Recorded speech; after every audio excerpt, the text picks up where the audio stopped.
Major retired Adil Farooq राजा की जानिब से लगाए गए इल्जामात पर मारूफ अदाकारा महविश हयात का कहना है कि अब इनके सब्र का पैमाना लबरेज हो गया है।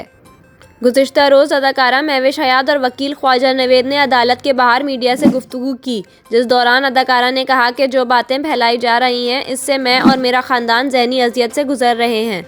महविश हयात ने कहा कि दुनिया भर में आर्टिस्टों की कदर की जाती है, लेकिन बीमार ज़हनियत के लोगों का मशगला आर्टिस्टों की बेइज्जती करना है। सोशल मीडिया पर बीमार ज़हनियत के लोग मौजूद हैं। आम लोग भी गलत अफवाहों पर बिना सोचे समझे यकीन कर लेते हैं।